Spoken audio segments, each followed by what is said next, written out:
ഒരു അപ്പൻ മകനെയും കൊണ്ട് എൻ്റെ അടുക്കൽ പ്രാർത്ഥിക്കാനായിട്ട് വന്നു. പ്രാർത്ഥിക്കാൻ വന്നതിൻ്റെ കാരണം എന്താണെന്ന് വെച്ച് കഴിഞ്ഞാൽ, ഈ മകൻ കേരളത്തിൽ വെച്ച് നടത്തിയ എല്ലാ ബാഡ്മിൻ്റൺ മത്സരത്തിലും അവൻ സ്റ്റേറ്റ് ലെവലിൽ 1ാം സ്ഥാനമായി. സ്റ്റേറ്റ് ലെവലിൽ മുഴുവൻ സ്ഥലത്തും വിജയിച്ചിട്ട് അവൻ നാഷണൽ ലെവലിലേക്ക് മത്സരത്തിന് പോവുകയാണ്. അപ്പം നാഷണൽ ലെവലിലേക്ക് മത്സരത്തിന് പോകുന്നതിന് മുമ്പ് ആ മകനെയും കൊണ്ട് അപ്പൻ എൻ്റെ അടുക്കൽ വന്നിട്ട് എന്നോട് ഇങ്ങനെ പറഞ്ഞു, അച്ഛാ, ഞാൻ നല്ലൊരു ബാഡ്മിൻ്റൺ പ്ലെയറാണ്. എൻ്റെ മകൻ കളിക്കാൻ തുടങ്ങിയ പ്രായം മുതൽ ഞാൻ എന്ത് ചെയ്യുന്നറിയാമോ, ഈ മകനെ എൻ്റെ കൂടെ നിർത്തി ഞാൻ കളിപ്പിക്കും. ഞാനങ്ങനെ കളിപ്പിച്ചിട്ടുണ്ടല്ലോ, അവൻ നന്നായിട്ട് പരിശീലിപ്പിച്ചിട്ടുണ്ടല്ലോ. ഓരോ പ്രാവശ്യവും ഞങ്ങൾ തമ്മിലുള്ള മത്സരത്തിൽ ഞാൻ എൻ്റെ മകൻ്റെ മുമ്പിൽ തോറ്റുകൊടുക്കും. ബാഡ്മിൻ്റൺ മത്സരത്തിൽ ഞാനിങ്ങനെ മകൻ്റെ മുമ്പിൽ തോറ്റു കൊടുക്കുമ്പോൾ അവന് കുറച്ചും കൂടെ ആവേശമായി. അങ്ങനെ ഓരോ പ്രാവശ്യവും ഞാൻ തോറ്റുകൊടുത്ത് എൻ്റെ മകനെ വിജയിപ്പിച്ച് ഞാനിപ്പോൾ സ്റ്റേറ്റ് ലെവലിൽ എൻ്റെ മകൻ എല്ലാ സ്ഥലത്തും വിജയിച്ചിട്ട് ഇപ്പോൾ നാഷണൽ ലെവലിലേക്ക് വിടുകയാണ്. അപ്പൻ കളിയിൽ മകൻ്റെ മുമ്പിൽ തോറ്റുകൊടുത്ത് മകനെ വിജയിപ്പിച്ചിട്ട് മകനെ കേരളത്തിലെ സകല മത്സരത്തിലും 1ാം സ്ഥാനമാക്കിയിട്ട് ഇപ്പൊ നാഷണൽ ലെവലിലേക്ക് വിടുകയാണ്. നീ ലോകത്തിലെ ഏത് വ്യക്തിയുടെ മുമ്പിൽ വിജയിച്ചാലും, ഏത് വ്യക്തിയെ നേടിയെടുത്താലും, ഏത് വ്യക്തിയെ ചേർത്ത് നിർത്തിയാലും, ഏത് വ്യക്തിയുടെ മുമ്പിൽ നിനക്ക് നല്ല പേരുണ്ടെങ്കിലും, സഹോദരൻ, നീ ഒരു സത്യം തിരിച്ചറിയൂ. നീ നിൻ്റെ ഭാര്യയുടെ മുമ്പിൽ വിജയിക്കുന്നില്ലെങ്കിൽ, നീ നിൻ്റെ ഭാര്യയെ നേടിയെടുക്കുന്നില്ലെങ്കിൽ, നിൻ്റെ മറ്റ് കഴിവുകൾ എന്തെല്ലാം ഉണ്ടെങ്കിലും, മറ്റേതെല്ലാം സ്ഥലത്ത് വിജയിച്ചാലും നിൻ്റെ വിജയം ഒരിക്കലും യഥാർത്ഥ വിജയമായല്ല. നീ മറ്റെല്ലാ സ്ഥലങ്ങളും വിജയിച്ചാലും നിന്റെ ഭാര്യയുടെ മുമ്പിൽ, നിന്റെ ഭർത്താവിന്റെ മുമ്പിൽ നീ വിജയിക്കുന്നില്ലെങ്കിൽ മറ്റെല്ലാ വിജയങ്ങളും നിന്നെ സംബന്ധിച്ചിടത്തോളം 2ാം സ്ഥാനത്തേ ആവുന്നുള്ളൂ. ഹല്ലേലൂയ. അതുകൊണ്ട് നീ എപ്പോഴും നിന്റെ കുടുംബ ജീവിതത്തിൽ, നിന്റെ ജീവിത പങ്കാളിയുടെ മുമ്പിൽ വിജയിക്കണമെങ്കിൽ നിന്നെ കൂട്ടി യോജിപ്പിച്ച ആ യേശുവിന്റെ മനോഭാവത്തെ നീ സ്വീകരിക്കാനായിട്ട് സാധിക്കണം. ഞാൻ നിങ്ങളെ ഉറപ്പായിട്ട് പറയാണ്, നിങ്ങൾ വിചാരിച്ചു ഏത് സ്വഭാവ പ്രത്യേകതയുള്ള ഭർത്താവായാലും ഭാര്യയായാലും ഈ ഭാര്യയുടെ ഭർത്താവിൻ്റെ മനസ്സിൽ ഒരു മനോഭാവം സ്വീകരിച്ചാൽ ഏതെല്ലാം ആയാലും ശരി, ഞാൻ കാര്യമൊക്കെ പറയും, പക്ഷേ അവസാനം ഞാൻ എൻ്റെ ഭർത്താവിനും ഭാര്യനും തോറ്റുകൊടുക്കും. ഈ തോറ്റുകൊടുത്താലേ എൻ്റെ ഭർത്താവ് ജയിക്കുള്ളൂ, ഈ തോറ്റുകൊടുത്താലേ എൻ്റെ ഭാര്യ ജയിക്കുള്ളൂ. അപ്പോൾ 2 പേരും ദാമ്പത്യ ജീവിതത്തിൽ ഒരേപോലെ വിജയിക്കണമെങ്കിൽ ചെയ്യേണ്ട മനോഭാവമാണ് എന്ത്? തോറ്റുകൊടുക്കുന്ന മനോഭാവം. ഇത് യേശുവിൻ്റെ മനോഭാവമാണ്. ഇത് കൂട്ടിയോജിപ്പിച്ചവൻ്റെ മനോഭാവമാണ്. ഹല്ലേലൂയ. അടുത്തത് എഴുതിക്കൂ. തോറ്റുകൊടുക്കണമെങ്കിൽ എന്ത് വേണം? ഭാര്യയുടെയും ഭർത്താവിൻ്റെയും മുമ്പിൽ, പരസ്പരം ജീവിത പങ്കാളിയുടെ മുമ്പിൽ തോറ്റുകൊടുക്കണമെങ്കിൽ ലഭിക്കേണ്ട മനോഭാവം, അതിന് നമ്മൾ നേരെ ബൈബിളിൽ ഉൽപ്പത്തി പുസ്തകം 22-ാം അധ്യായത്തിൽ കാണണം. അവിടെ 22-ാം അധ്യായത്തിൽ 75-ാമത്തെ വയസ്സിൽ വെള്ളി ലഭിച്ച അബ്രാഹത്തോട് ദൈവം പറഞ്ഞു, നീ അനേകം ജനതകളുടെ പിതാവായി മാറും. എന്നിട്ട് ദൈവം ഒരു പ്രാവശ്യം കടലിലെ മണപ്പുറത്തുകൂടെ അബ്രാഹത്തെ നടത്തിയിട്ട് ചോദിച്ചു, നാം ഇപ്പോൾ നടന്നു പോകുന്ന ഈ മണലിലെ മണത്തരി എണ്ണാൻ പറ്റുമോ? ഇല്ല ദൈവമേ, നിനക്ക് നിൻ്റെ മക്കളെയും എണ്ണാൻ പറ്റില്ല. ഒരു ദിവസം രാത്രിയിൽ ആകാശത്ത് നോക്കിയിട്ട് അബ്രാഹത്തിന് ദൈവം കാണിച്ചു കൊടുത്തു, ഈ ആകാശത്തെ നക്ഷത്രം നിങ്ങൾക്ക് എണ്ണാൻ പറ്റുമോ? അവനൊന്ന് നോക്കി എണ്ണാൻ പറ്റുമെന്ന്. അവൻ അറിയാവുന്ന അക്കം മുഴുവൻ തീർന്നു. എന്നിട്ടും അതിൻ്റെ ഒരു ചെറിയ കോണിൽ പോയി നക്ഷത്രങ്ങളെ എണ്ണായില്ല. അവൻ പറഞ്ഞു, എനിക്ക് എണ്ണാൻ പറ്റിയല്ല ദൈവമേ. അപ്പോൾ പറഞ്ഞു, ഇതുപോലെ നിൻ്റെ മക്കളെ നിനക്ക് എണ്ണാൻ പറ്റിയല്ല. 25 വർഷം കാത്തിരുന്നു. എന്തുകൊണ്ട് നേരത്തെ അബ്രാഹത്തിന് മകനെ കൊടുത്തില്ല? മകനെ വല്ലതും കിട്ടിയായിരുന്നെങ്കിൽ അബ്രാഹം ഇങ്ങനെ ചിന്തിക്കുമായിരുന്നു, അല്ലെങ്കിൽ ചിന്തിക്കാൻ സാധ്യതയുണ്ട്. എനിക്ക് ഈ മകനെ കിട്ടിയത്, ഈ മക്കളെ കിട്ടിയതിൻ്റെ കാരണം എന്താണെന്നറിയാമോ? എൻ്റെ ആരോഗ്യം, എൻ്റെ കഴിവ്, എൻ്റെ സാമർഥ്യം കൊണ്ട് എനിക്ക് കിട്ടിയ മക്കളാണ് പറഞ്ഞേനെ. എന്നാൽ അവന് യാതൊരു സാധ്യതയുമില്ലാത്ത സമയത്ത് 100-ാമത്തെ വയസ്സിൽ ദൈവം ഒരു മകനെ കൊടുത്തു. കിട്ടിയ മകൻ അബ്രാഹത്തെ സംബന്ധിച്ചിടത്തോളം ഏറ്റവും ഇഷ്ടപ്പെട്ട സന്തോഷത്തിൻ്റെ അടയാളമായിരുന്നു. ദൈവം പറഞ്ഞു, മകനെ അബ്രാഹമേ, നിനക്ക് ഏറ്റവും ഇഷ്ടപ്പെട്ട നിന്റെ മകനെ മോറിയ മലയിൽ വെച്ച് നീ എനിക്കായിട്ട് ബലി കഴിക്കണം. അബ്രാഹത്തിൻ്റെ ഉള്ളിൽ ഒരു ബോധ്യം കിട്ടി. എന്താണെന്നറിയോ? മകൻ എൻ്റെതാണെങ്കിലും, എനിക്ക് സന്തോഷത്തിൻ്റെ അടയാളമാണെങ്കിലും എനിക്ക് അവകാശപ്പെടാനായിട്ട് അധികാരമില്ല. കാരണം എനിക്ക് ഔദാര്യമായിട്ട് കിട്ടിയതാ. 1, 2 എനിക്ക് യാതൊരു സാധ്യതയുമില്ലാത്ത സമയത്ത് പ്രായത്തിൽ കിട്ടിയതാണെങ്കിൽ ആ തന്ന ദൈവത്തിന് കിട്ടിയതിന് കൊടുത്താൽ എനിക്ക് കുറവ് വരികയില്ല. എനിക്ക് കിട്ടിയതിനെ തന്നവന് കൊടുത്താൽ എനിക്ക് കുറവ് വരികയില്ല.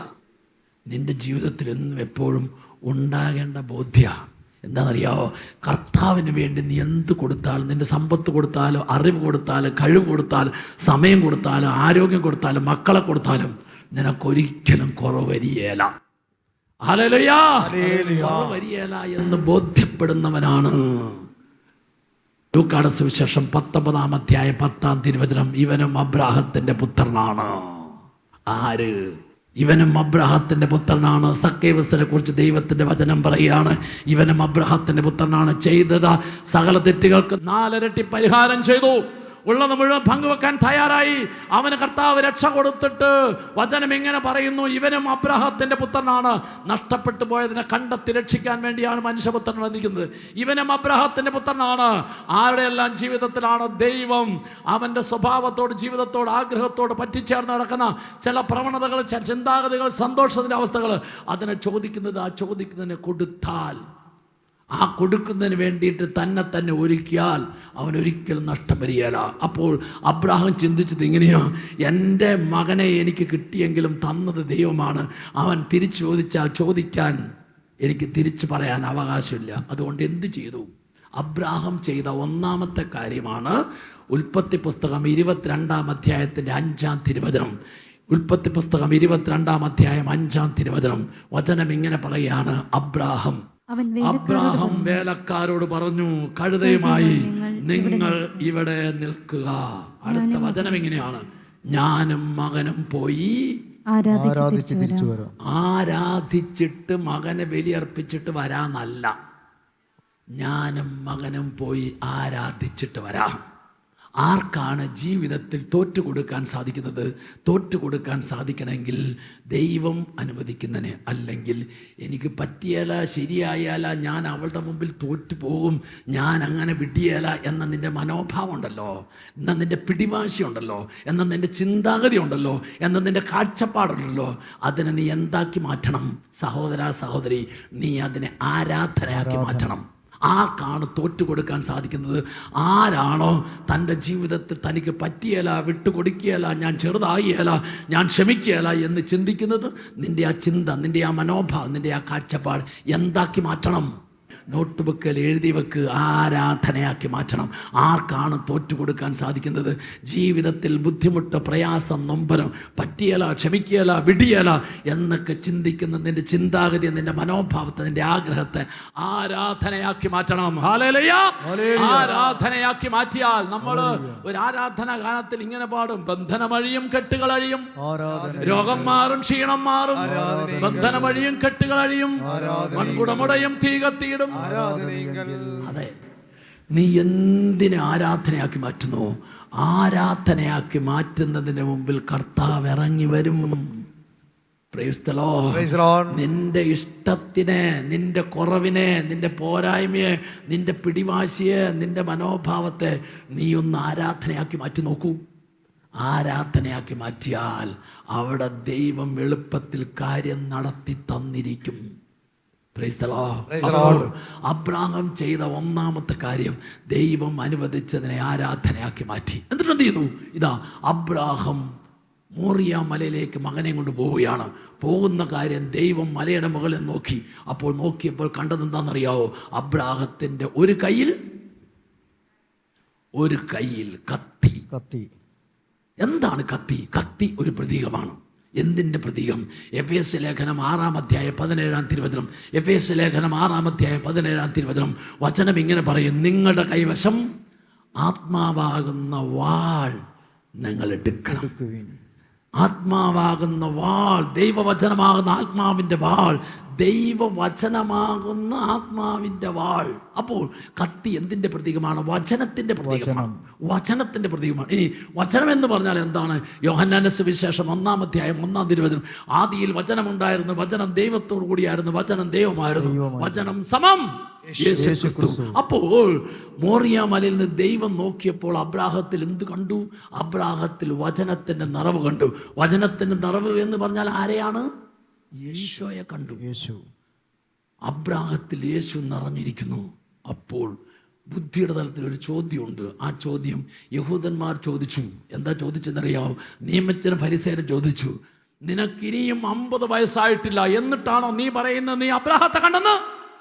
നിനക്കിനിയും 50 വയസ്സായിട്ടില്ല, എന്നിട്ടാണോ നീ പറയുന്ന അബ്രാഹത്തെ കണ്ടെന്ന് എന്ന് യേശുവിനോട് നിയമജ്ഞർ ചോദിച്ചപ്പോൾ യേശു അസന്നിഗ്ധമായിട്ട് പ്രഖ്യാപിച്ചു. യോഹന്നാന്റെ സുവിശേഷം 8-ാം അധ്യായം 58-ാം തിരുവചനം. യോഹന്നാൻ 8:58 ഈശോ പറഞ്ഞത് ഇങ്ങനെയാണ്, സത്യം സത്യമായി ഞാൻ നിങ്ങൾ പറയുന്നു, സത്യം സത്യമായി ഞാൻ നിങ്ങൾ പറയുന്നു, അബ്രാഹാം ഉണ്ടാകുന്നതിന് മുമ്പേ ഞാനുണ്ട്. അപ്പോൾ അബ്രാഹത്തെ കണ്ടിട്ടുണ്ടോ ഇല്ലയോ? അബ്രാഹത്തെ കണ്ടിട്ടുണ്ട്. ആദിയിൽ വചനമുണ്ടായിരുന്നു. ആദിയിൽ ദൈവം ആകാശവും ഭൂമിയും സൃഷ്ടിച്ചു. നമുക്ക് നമ്മുടെ ഛായയിലും സാദൃശ്യത്തിലും മനുഷ്യനെ സൃഷ്ടിക്കാം. സ്നേഹത്തിന്റെ കൂട്ടായ്മ, അതാണ് ദൈവം. ഹല്ലേലൂയ. പിതാവും പുത്രനും പരിശുദ്ധാത്മാവുമായ സ്നേഹത്തിന്റെ കൂട്ടായ്മ, മാറ്റാൻ പറ്റാത്ത വിധത്തിൽ ചേർന്ന് നിൽക്കുന്ന ദൈവിക ചൈതന്യവും നിറവും ശക്തിയും അഭിഷേകവും. അപ്പൊ എന്ത് ചെയ്തു? ദൈവം കണ്ടു അബ്രാഹത്തിൽ. ദൈവം അനുവദിക്കുന്നതിനെ ആരാധനയായി കൊടുത്താൽ ആ വ്യക്തിയിൽ നിറയുന്ന വ്യക്തിയുടെ പേരാണ് യേശുക്രിസ്തു. ആ വ്യക്തിയുടെ പേരാണ് വചന നിറവ്. അബ്രാഹത്തിൽ വചനത്തിൻ്റെ നിറവുണ്ടായി, യേശുവിൻ്റെ നിറവുണ്ടായി. ആരിൽ ദൈവവചനത്തിൻ്റെ നിറവുണ്ടാവോ, ആരിൽ യേശുവിൻ്റെ മനോഭാവം ചിന്ത നിറയുന്നു, ആ നിറയുന്ന വ്യക്തിയിൽ പ്രവർത്തിക്കുന്ന ശക്തിയുടെ പേരാണ് പരിശുദ്ധാത്മാവ്. അതുകൊണ്ടാണ് അബ്രാഹത്തിൻ്റെ അടുത്ത കൈ നോക്കി, അടുത്ത കൈയിൽ എന്താ കണ്ടത്? അടുത്ത കൈയിൽ തീ. തീ എന്തിൻ്റെ പ്രതീകമാണ്? പരിശുദ്ധാത്മാവിൻ്റെ പ്രതീകമാണ്. ആരിൽ വചനം നിറയുന്നോ, വചനം നിറയുന്ന വ്യക്തികളിൽ പരിശുദ്ധാത്മാവ് നിറയും. അപ്പോൾ അബ്രാഹത്തെ കയറി വരുന്ന അബ്രാഹത്തെ, മകനെയും കൊണ്ട് വരുന്ന അബ്രാഹത്തെ ദൈവം നോക്കിയപ്പോൾ ദൈവം അനുവദിച്ച് 1 ആരാധനയാക്കി മാറ്റി. 2 വചനത്തിൻ്റെ നിറവ്, യേശുവിൻ്റെ നിറവ് അബ്രാഹത്തിൽ കണ്ടു. 3 പരിശുദ്ധാത്മാവിൻ്റെ ശക്തിയുടെ നിറവ് അബ്രാഹത്തിൽ കണ്ടു. മുമ്പോട്ട് പോകുമ്പോൾ മകൻ തിരിഞ്ഞ് ഒരു ചോദ്യം അപ്പനോട് ചോദിച്ചു, പ്രസക്തമായ ചോദ്യം. അപ്പ, ഇപ്പോഴാണ് ഞാൻ ഒരു കാര്യം ഓർത്തത്. അപ്പൻ്റെ കയ്യിൽ കത്തിയുണ്ട്, അപ്പൻ്റെ കയ്യിൽ തീയുണ്ട്, എൻ്റെ തലയിൽ വിറകുണ്ട്. പക്ഷേ ബലിയർപ്പിക്കാനുള്ള ബലിമൃഗം എവിടെ? ബലിയർപ്പിക്കാനുള്ള ബലിമൃഗം എവിടെ? മകന്റെ പ്രസക്തമായ ചോദ്യത്തിന് മുമ്പിൽ അപ്പൻ പതറിയില്ല. മോനെ, ദൈവം നമ്മോട് ചതി ചെയ്തടാ, നിന്നെയാണ് മോറിയ മലയിൽ കൊണ്ട് ബലിയർപ്പിക്കാൻ പോകുന്നത്. അപ്പൻ മകനോട് പറഞ്ഞില്ല. പിന്നെയോ അപ്പൻ മകന് കൊടുത്ത ഉത്തരമുണ്ട്. ഉൽപ്പത്തി പുസ്തകം 22-ാം അധ്യായം 8-ാം തിരുവചനം. അപ്പൻ മകനോട് പറഞ്ഞു, മകനെ, അത് ദൈവം തരും. മകനെ, അത് ദൈവം തരും എന്ന വാക്ക് എന്തിൻ്റെ വാക്കാണെന്നറിയാവോ? എന്തിൻ്റെ വാക്കാണെന്നറിയാവോ? പ്രതീക്ഷയുടെ വാക്കാ. ഹല്ലേലൂയ. ഇപ്പോൾ ഈ ജീവിതത്തിൽ കാണുന്ന നഷ്ട, തകർച്ചയാ, പരാജയമാ, അസ്വസ്ഥയാ, കടബാധ്യ, നോക്കണ്ട, പേടിക്കണ്ട. നിന്റെ കടബാധ്യ, തകർച്ച, നഷ്ടം വേണ്ട. ഇതിനപ്പുറത്ത് ഈ കടബാധ്യതയെ സമൃദ്ധിയാക്കി മാറ്റുന്ന ഒരു ദൈവമുണ്ട്. ഈ നഷ്ടത്തെ ലാഭമാക്കി മാറ്റുന്ന ദൈവമുണ്ട്. പരാജയത്തെ വിജയമാക്കി മാറ്റുന്ന ദൈവമുണ്ട്.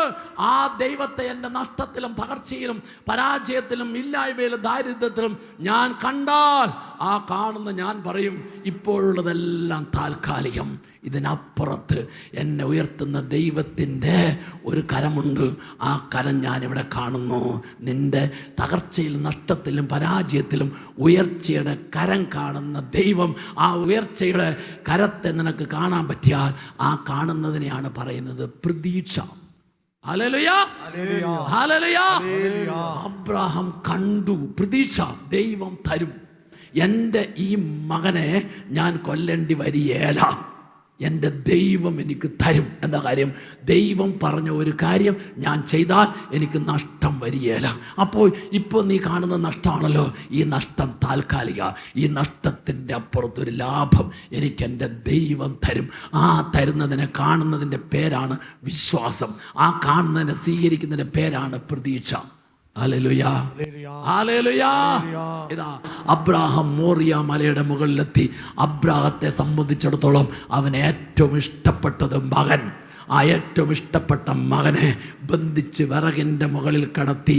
ഇഷ്ടപ്പെട്ടതിനെ ബന്ധിച്ച് വിറകിൻ്റെ മുകളിൽ കടത്തിയിട്ട് ആ മകനെ കൊല്ലാൻ കത്തി ഓങ്ങിയപ്പോൾ പറഞ്ഞു, അരുത്, അരുത്. ഇതാ നോക്കൂ, അബ്രാഹത്തിൻ്റെ മുമ്പിൽ സർവശക്തനായ ദൈവം തോറ്റുകൊടുത്തു. സർവശക്തനായ ദൈവം അബ്രാഹത്തിന് മുമ്പിൽ തോറ്റുകൊടുത്തിട്ട് അബ്രാഹത്തെ വിജയിപ്പിച്ചു. ഹല്ലേലൂയ. എന്താ വിജയിപ്പിക്കാൻ കാരണം? എന്താ ദൈവം തോറ്റുകൊടുക്കാൻ കാരണം? ദൈവം അബ്രാഹത്തിന് അനുവദിച്ച 1, അതിനെ ആരാധനയാക്കി മാറ്റി. 2, വചനത്തിൻ്റെ നിറവ്, യേശുവിൻ്റെ നിറവ് അനുഭവിച്ചു. 3, പരിശുദ്ധാത്മാവിൻ്റെ ശക്തി സ്വീകരിച്ചു. 4, അവൻ്റെ ഉള്ളിൽ പ്രതീക്ഷ നിറഞ്ഞു. ഈ 4 കാര്യം നിറഞ്ഞപ്പോൾ 5-ാമത്തെ കാര്യം ചെയ്യാൻ ബുദ്ധിമുട്ടുണ്ടായില്ല. അതാണ് ഇഷ്ടപ്പെട്ടതിനെ ബന്ധിച്ചു. Praise the lord, hallelujah. നിന്റെ ജീവിതത്തിൽ നിന്റെ ജീവിത പങ്കാളിയുടെ മുമ്പിൽ തോറ്റുകൊടുക്കാൻ സാധിക്കണോ? തോറ്റുകൊടുക്കാൻ സാധിക്കണമെങ്കിൽ അബ്രാഹാം ചെയ്തതുപോലെ ചെയ്യണം. എന്താണെന്നറിയാവോ? ഇഷ്ടപ്പെട്ടതിനെ ബന്ധിക്കണം. ഇനി നിങ്ങൾ ശ്രദ്ധിക്കുക, ഏതാണ് നിങ്ങളുടെ ജീവിതത്തിൽ, എൻ്റെ ജീവിതത്തിൽ ഏറ്റവും ഇഷ്ടപ്പെട്ടത്? ഏറ്റവും ഇഷ്ടപ്പെട്ടത് ഏതാണെന്നറിയാവോ? ഏറ്റവും ഇഷ്ടപ്പെട്ടതുണ്ടല്ലോ, ഓരോ കുമ്പസാരത്തിലും ആവർത്തിച്ച് പറയുന്ന ചില പാപങ്ങളില്ലേ, ആവർത്തിച്ച് പറയുന്ന കാര്യമില്ലേ? എന്തുകൊണ്ടാണ് നീ ഇത് ആവർത്തിച്ച് ചെയ്യാൻ കാരണം? സഹോദര സഹോദരി, നീ ഇത് ആവർത്തിച്ച് ചെയ്യാൻ കാരണം എന്താണെന്നറിയാമോ? നിനക്കത് കൂടുതൽ ഇഷ്ടപ്പെട്ടത് കൊണ്ടാണ്. അപ്പം നീ എന്താ ബന്ധിക്കേണ്ടത് ഓരോ പാപത്തിലും, നീ ഓരോ കുമ്പസാരത്തിലും നീ ഏറ്റവും കൂടുതൽ ഏറ്റുപറയുന്ന പാപം, അതിനെ നീ ബന്ധിക്കണം. ഹല്ലേലൂയ. സഹോദര സഹോദരി, നീ എന്തെല്ലാം പറഞ്ഞോളൂ, പക്ഷേ ഇത് ഞാൻ വിട്ടുവീഴ്ച ചെയ്യല, ഇതിൽ ഞാൻ വിട്ടുവീഴ്ച ചെയ്യല എന്ന് നീ പറയുന്ന കാര്യമില്ലേ സഹോദര സഹോദരി, അതിനെയാണ് നീ ബന്ധിക്കേണ്ടത്. Hallelujah, hallelujah. ഇവിടെ ദമ്പതികളുടെ ധ്യാനത്തിൽ വന്ന ഒരു ഭാര്യയും ഭർത്താവ് ഏതാണ്ട് ഭിന്നിച്ച് പിരിയാനായിട്ട് വന്നിരിക്കുക. അപ്പോൾ ഞാൻ അവരെ കേട്ടപ്പോഴുണ്ടല്ലോ 2 പ്രധാനപ്പെട്ട കാര്യം. ഭാര്യയുടെ മനോഭാവം, അതിൽ ഞാൻ വിട്ടുവീഴ്ച ചെയ്യല. 1-ാമത്തെ കാര്യം എന്താണെന്ന് വെച്ചാൽ, ഭർത്താവ് ഭാര്യയ്ക്ക് വാങ്ങിച്ചു കൊടുത്തൊരു മൊബൈൽ ഫോണ് വഴക്കുണ്ടായപ്പോൾ ആ മൊബൈൽ ഫോൺ തിരിച്ചു വാങ്ങിച്ചു കഴിഞ്ഞപ്പോഴുണ്ടല്ലോ, അവൾ ജോലി ചെയ്യുന്ന വ്യക്തിയാണ്, നേഴ്സാണ്, ശമ്പളമുണ്ട്. അവൾ എന്ത് ചെയ്തു? ഭർത്താവ് തിരിച്ചു വാങ്ങിച്ച മൊബൈലിനേക്കാൾ അല്പം കൂടി വില കൂടി ഇതൊന്ന് വാങ്ങിച്ചു. Price the Lord. 2-ാമത്തെ കാര്യം എന്തെന്നറിയോ? അതുവരെ ശമ്പളം കൊടുത്തിരുന്നത് ഇനി ഞാൻ ഭർത്താവിൻ്റെ അക്കൗണ്ടിലേക്ക് ഇടിയല്ല ശമ്പളം. കാരണം എപ്പോൾ വേണമെങ്കിലും പൊട്ടിത്തെറിക്കാം. അപ്പോൾ പിന്നീട് എൻ്റെ കാര്യം എങ്ങനെ ചെയ്യും? ഈ 2 കാര്യത്തിലാണ് ഭാര്യയും ഭർത്താവും തമ്മിൽ വഴക്കുണ്ടാക്കുന്നത്. അപ്പം ഞാൻ ഭർത്താവിനെ ചോദിച്ചു, നിൻ്റെ ഭാര്യനെ നിനക്കിഷ്ടമാണോ? എനിക്കിഷ്ടാച്ചാ. നിൻ്റെ ഭാര്യനെ നിനക്കിഷ്ടമാണെങ്കിൽ അവൾക്ക് ഏറ്റവും ഇഷ്ടപ്പെട്ട മൊബൈൽ ഫോണോടുകൂടി നീ ഇഷ്ടപ്പെടണം. നിൻ്റെ ഭാര്യനെ നിനക്ക് ഇഷ്ടമാണെന്ന് പറഞ്ഞാൽ പോരാ, അവൾക്ക് ഏറ്റവും ഇഷ്ടപ്പെട്ട ആ മൊബൈൽ ഫോണിനോടുകൂടി നീ ഇഷ്ടപ്പെട്ടാൽ ഇവിടെ കാര്യം വിജയിച്ചു. R you ready? നിൻ്റെ ഭാര്യനെ നിനക്ക് ഇഷ്ടമാണെന്ന് പറഞ്ഞ അതേ വാക്കുകൊണ്ട് നീ പറ മോനെ, നിൻ്റെ ഭാര്യയ്ക്ക് ഏറ്റവും ഇഷ്ടപ്പെട്ടതായ മൊബൈൽ ഫോണോടുകൂടി നീ അവളെ ഇഷ്ടപ്പെടാൻ തയ്യാറാണോ? ഹല്ലേലൂയ. അവന് വേറെ രക്ഷയില്ല, അപ്പോൾ തോറ്റു കൊടുക്കണം. 2-ാമത്തെ കാര്യം, നിൻ്റെ ഭാര്യയുടെ ശമ്പളം ഇനി നിൻ്റെ അക്കൗണ്ടിൽ ഇടിയേല. എന്താണെന്നറിയോ? നീ ഓരോ മാസവും ആ ഭാര്യയുടെ അക്കൗണ്ടിൻ്റെ കണക്ക് മുഴുവൻ നിനക്ക് തരും. ഓരോ മാസവും ഈ അവളുടെ അക്കൗണ്ടിലിടുന്ന ആ പൈസ കൊണ്ട് എന്തൊക്കെ ചെയ്യുന്നു എന്നുള്ള കണക്ക് നിനക്ക് തരും. നോക്കാം, ആർ യു റെഡി? മതിയാണോ? Praise the lord. സ്നേഹമുള്ളവരെ, ഈ 2 കാര്യത്തിലും അവൻ തോറ്റുകൊടുക്കാൻ തയ്യാറായപ്പോൾ ഉടനെ ഭാര്യ പറയുക, അങ്ങനെ വേണ്ടച്ചാ, എൻ്റെ ഭർത്താവിന് ഇഷ്ടമല്ലാത്ത ഒരു മൊബൈൽ ഫോണും എനിക്ക് വേണ്ട, ഞാൻ അടിയർ വെക്കാൻ തയ്യാറാണ്. അങ്ങനെയാണെങ്കിലുണ്ടല്ലോ, ഞാൻ എൻ്റെ എല്ലാ അക്കൗണ്ടും എൻ്റെ എല്ലാ ശമ്പളവും ഇട്ട് കൊടുക്കാൻ തയ്യാറാണ്. പക്ഷേ നേരെ തിരിച്ചു ഓരോ മാസത്തെയും ഈ അക്കൗണ്ടിലെ കണക്ക് എനിക്ക് കാണിച്ചു തരണം. റെഡിയാണോ? ഹല്ലേലൂയ. സ്നേഹമുള്ളവരെ, രണ്ടുപേരും ഒരേപോലെ തോറ്റുകൊടുക്കാൻ തയ്യാറായപ്പോഴുണ്ടല്ലോ, അകന്ന ദാമ്പത്യ ബന്ധം ഒരു കാര്യം തീരുമാനിച്ചു: എപ്പോഴെല്ലാമാണ് തോറ്റുകൊടുക്കുന്നത് അപ്പോഴെല്ലാമാണ് നമ്മുടെ ദാമ്പത്യ ജീവിതം വിജയിക്കുന്നത്. Hallelujah, hallelujah. രണ്ട് കരങ്ങൾ ഉയർത്തിപ്പിടിക്ക്, രണ്ട് കരങ്ങൾ ഉയർത്തിപ്പിടിക്ക്. ദാമ്പത്യ ജീവിതം എന്നും എപ്പോഴും വിജയപ്രദമാക്കി തീരണമെങ്കിൽ നിന്റെ ചില പിടിവാശിയുണ്ട്. ഈ ജീവിതം തകർന്നാലും ഞാൻ ആ പിടിപിടിയേല, ഞാൻ മറ്റെന്തെല്ലാം ചെയ്താലും ശരി ആ കാര്യത്തിൽ ഞാൻ വിട്ടുവീഴ്ച ചെയ്യല, അങ്ങനെ വിട്ടുവീഴ്ച ചെയ്യല, പിടിപിടിയല എന്ന് നീ ചിന്തിക്കുന്നതിൻ്റെ ചില മനോഭാവം ഉണ്ടല്ലോ, ചില പ്രതികരണം ഉണ്ടല്ലോ, നീ അതിനെ കർത്താവിൻ്റെ തിരുമുമ്പിൽ അടിയറ വെച്ചിട്ട് നീ അവിടെയാണ് തോറ്റുകൊടുക്കാൻ തയ്യാറാകേണ്ടത്. തോറ്റുകൊടുക്കാൻ തയ്യാറാകണമെങ്കിൽ ഏതാണോ പറ്റിയല എന്ന് ചിന്തിക്കുന്നതിന് അതിനെ ആരാധനയാക്കി മാറ്റണം. അതിനെ നീ ആരാധനയാക്കി മാറ്റിയാൽ അവിടെ യേശുവിൻ്റെ വചനത്തിൻ്റെ ശക്തി നിറയും, ആത്മാവിൻ്റെ ശക്തി നിറയും. നിനക്ക് വലിയൊരു പ്രതീക്ഷ കിട്ടും. നീ നിന്റെ ജീവിതത്തിൽ ഏറ്റവും കൂടുതൽ ഈ തോറ്റുകൊടുക്കുന്നതിലൂടെ വിജയിക്കും. കർത്താവേ, ഈ മനോഭാവം എൻ്റെ ജീവിതത്തിൽ, എൻ്റെ കുടുംബത്തിൽ, എൻ്റെ ബന്ധങ്ങളിൽ നിറയാൻ നീ എന്നെ സഹായിക്കണേ. ആഗ്രഹിച്ച് രണ്ട് കരങ്ങൾ ഉയർത്തി വിളിച്ചോ, ഈശോയേ. ഈശോയുടെ മനോഭാവം ഈശോ കൂട്ടി യോജിപ്പിച്ച ഭാര്യ ഭർത്തൃബന്ധത്തിൽ എന്നും എപ്പോഴും നിറയട്ടെ. ആ നിറവ് നിന്റെ ജീവിതത്തിൽ വിജയമായി മാറട്ടെ. ആ നിറവ് നിന്റെ ജീവിതത്തിൽ ഉയർച്ചയായി മാറട്ടെ. ആ നിറവ് നിന്റെ ജീവിതത്തിൽ ആനന്ദമായി മാറട്ടെ. ആ നിറവ് നിന്റെ ജീവിതത്തിൽ അഭിവൃദ്ധിയായി മാറട്ടെ. എല്ലാവരും വിളിച്ചോ, ഈശോയേ. രണ്ട് കരങ്ങൾ ഉയർത്തിപ്പിടിച്ചത് ഈശോ നിനക്ക് തന്ന നിന്റെ ജീവിത പങ്കാളിൽ എല്ലാ കുറ്റങ്ങളും കുറവുകളോടും കൂടി ഇന്ന് വരെ നീ പറഞ്ഞ പരാതി പരിഭവം മുഴുവനും കൂടി ഈശോയുടെ കരങ്ങളിലേക്ക് കൊടുത്തിട്ട് പ്രാർത്ഥിക്കുന്നു. നീ എനിക്ക് ജീവിതത്തിൽ തുണയായി തന്ന, നീ എനിക്ക് ജീവിതത്തിൽ തുണയായി തന്ന ഇണയെ കരങ്ങളിൽ സമർപ്പിച്ചു. രണ്ട് കരങ്ങൾ ഉയർത്തിപ്പിടിച്ച് നിന്റെ ജീവിത പങ്കാളി ഈശോയുടെ കരങ്ങളിൽ സമർപ്പിച്ച് ഒരിക്കൽ കൂടി പ്രാർത്ഥിച്ചു.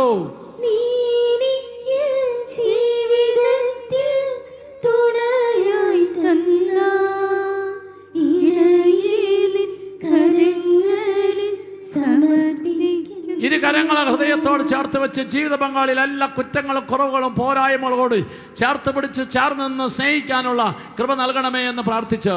പരസ്പരം കുറവെല്ലാം ക്ഷമിച്ചാമോദാ നിൻഹിതം പോൽ ജീവിക്കാൻ ശക്തിയേകണം. വലിയ ആഗ്രഹത്തോടെ പരസ്പരം കുറവെല്ലാം ക്ഷമിച്ചാമോദാൻ നിൻഹിതം പോൽ ജീവിക്കാൻ ശക്തിയേകണം. രണ്ട് കരങ്ങൾ ഉയർത്തിപ്പിടിച്ച് നല്ല ശബ്ദത്തിൽ 3 ഹല്ലേലൂയ പറഞ്ഞു. ഹല്ലേലൂയ. നല്ലൊരു കൈയടി കൊടുത്ത് കർത്താവിനെ മഹത്വപ്പെടുത്തിക്കോ. നന്നായിട്ടൊന്ന് കൈയടിച്ചോ.